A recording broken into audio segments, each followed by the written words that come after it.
এই মাসিমা মালপোখা মুখ আর তার ৭৭.৫ বাঙালি বা আপামর ভারতবর্ষ সারা পৃথিবী তথা বাঙালি কোনোদিনই ভুলতে পারবে না। আর লাইনটা এবং এই সিনেমাটা ৭৭.৫ বাঙালির একদম আপন পুজো, মানে সেই পুজোর থিম ছিল এই ভানু বন্দ্যোপাধ্যায়। ভানু বন্দ্যোপাধ্যায় এই অঞ্চলের এই পুজোর সাথে যোগ ছিল। এটা হচ্ছে কলকাতার অন্যতম প্রবীণতম পুজোর মতো একটা, যেটা আর কিছুদিনের মধ্যেই শতবর্ষে পা রাখতে চলেছে। এটা তার ৯৮তম বর্ষ, আর সেই ৯৮তম বর্ষে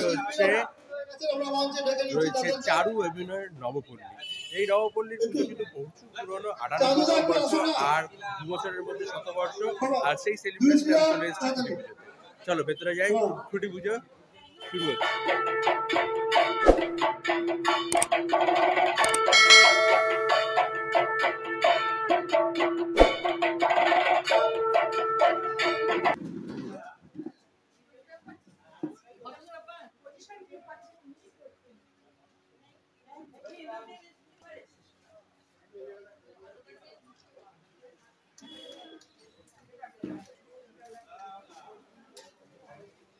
খুঁটি এখন কিন্তু স্থাপন হবে। খুঁটিটা অপূর্ব সাজানো হয়েছে। এই খুঁটি যা স্থাপন হওয়ার সময়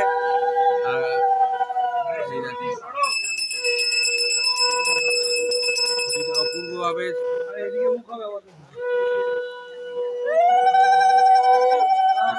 খুঁটি স্থাপন হলো। এই দেখো মায়ের ত্রিনয়নের আকারে খুঁটি সাজানো হয়েছে, আর সেই খুঁটি স্থাপন করা হলো। আবাসিকরা সবাই একসাথে হয়ে খুঁটি স্থাপন করলেন।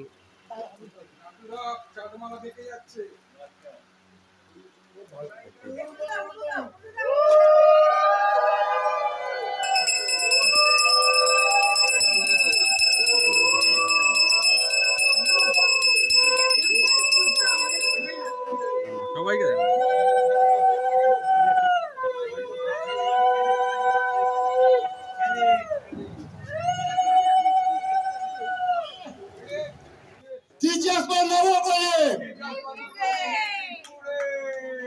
এবছর নবপল্লী চারু অভিনয়ের কিন্তু ৯৮তম বর্ষের যে থিম প্রকৃতিতেই প্রাণ। এই যে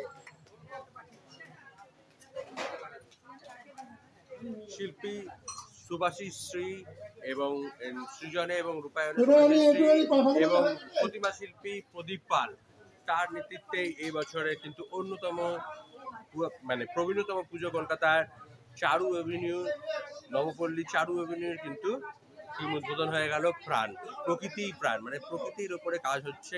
অসাধারণ একটা থিম বেছে নিয়েছে চারু এভিনিউ তার প্রাক শতবর্ষের জার্নিতে। মানে তারা ২ বছর ধরে শুরু করবে তাদের জার্নি, সেই জার্নির কিন্তু একটা অসাধারণ থিম বেছে নিয়েছে তারা, প্রাণ, প্রকৃতিই প্রাণ।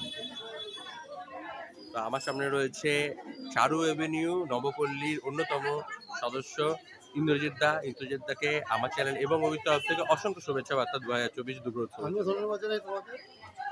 এবার এই নবপল্লী চারু এভিনিউ কি উপহার দিতে চলেছে কলকাতাবাসী? একটা নতুন জিনিস, হয়তো নতুন ভাবে অনেক পুরনো জিনিসে ফিরে আসে, কিন্তু আমরা নতুন ভাবে এটাকে তুলে ধরছি। মন আর্ট যেটাকে বলা হয়, সেই আর্টটাকে আমরা এখন বলার সময় চ্যানেলে প্রথম প্রকাশ করে দিলাম, এতদিন বলিনি।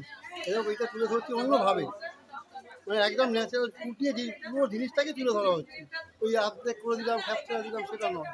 সেই পুরো জিনিসটাকেই মণ্ডপে তুলে ধরা হচ্ছে। প্রতিমাটাকে সেইভাবেই সামঞ্জস্য রাখার চেষ্টা করা হচ্ছে।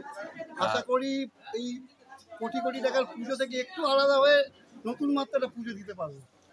নবপল্লী চারু অভিনয় আর কিছুদিন পরেই শতবর্ষে মানে হীরক জয়ন্তীতে পা দেবে। অলরেডি ৯৮তম বর্ষ চলে এসেছি। আগামী বছর হবে পাক শতবর্ষ, তারপরে শতবর্ষ। তো কিভাবে এই এত বছরের জার্নি, এটা এমনিতেই পুরনো কলকাতা, তো এই জার্নিটা কমপ্লিট করলে তোমরা? তবে এই পুজোর সাথে অনেকে জড়িত। ভানু বন্দ্যোপাধ্যায় জড়িত, কৌশিকর কালিদাস রায় জড়িত, হরিনারায়ণ সাহিত্যিক হরিনারায়ণ চট্টোপাধ্যায় জড়িত, পদ্মা দেবী ছিলেন সে জড়িত, মানে সবাই জড়িত, মহাশ্বেতা দেবী জড়িত ছিলেন। সেই পুজোর ঐতিহ্য আলাদা। সেই পুজো মানে যা পুজো তো সেইভাবে পারতে পারতে এখন এই জায়গায় 98-এ নিয়ে এসেছি। পরবর্তী জেনারেশন আছে কিনা বলতে পারবো না, যে ১০০ বছর অবধি তারপরে কী হবে জানি না, কিন্তু ১০০ বছর ধরে আমরা যে উদযাপন করি, শুরু হলো উদযাপন করা, এই বছর থেকে 100 বছর উদযাপন শুরু, এবং 100 বছর তো নিশ্চয়ই ধামাকাই হবে, প্রতিটা বছরই ধামাকা দেবো। এবছর একটা নতুন ধামাকা, নতুন চিন্তাধারা। 100, অনেকে কোটি কোটি টাকার পুজো, 10 কোটি টাকার, 5 কোটি টাকার পুজো, বড় বড় আর্টিস্ট দিয়ে পুজো। আমরা কিন্তু নতুন আর্টিস্ট, নতুন শিল্পী, নতুন আঙ্গিকে নতুন পুজো এবার উপহার দেবো, যাতে মানুষের হৃদয়টাকে ছুঁয়ে যেতে পারে। আর প্রাক শতবর্ষ তার আগেই আমি শুভেচ্ছা বার্তা আনলাম, এই 2 বছর ধরে তোমাদের যে সেলিব্রেশনটা চলুক, আর এবছর তোমরা যাতে শুধু পুরস্কার না, মানুষের মনও যাতে জয় করে নিতে পারো, সেটাই মেন সেটাই। উদ্দেশ্য, সেটাই তো মেন উদ্দেশ্য। মানুষ তোমার চ্যানেলের মাধ্যমে সমস্ত দর্শককে আরও তোমার চ্যানেল সাবস্ক্রাইব বাড়ুক, আরও চ্যানেল প্রচার হোক, এটাও চাই। আমাদের পুজো আরও প্রচার হোক তোমার চ্যানেলের মাধ্যমে।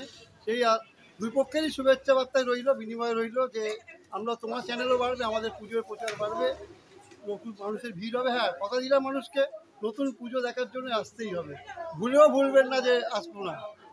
এটাই। অসংখ্য শুভেচ্ছা। অসংখ্য ধন্যবাদ। তো আর একটা খুঁটি পুজো হয়ে গেল, আর এই খুঁটি পুজোর মাধ্যমে আমরা পুজো থেকে আরো একটু কাছে পৌঁছে গেলাম, আর সেই ধীরে ধীরে এক পা করে আমরা বাড়িয়ে ফেলছি 2024-এর দুর্গা উৎসবের। আর এবছর চারু এভিনিউ নবপল্লীর থিম উদ্বোধন হলো। আমরা দেখলাম থিম কিন্তু এই প্রকৃতির প্রাণ কি বলতে চাইছে চারু এভিনিউ, এটা জানতে হলে আপনাদেরকে এই অঞ্চলে আসতে হবে। খুব সহজ রাস্তা, একদম টালিগঞ্জ যে স্টেশন তার একদম পাশে, এবং মেট্রো হচ্ছে রবীন্দ্র সরোবর।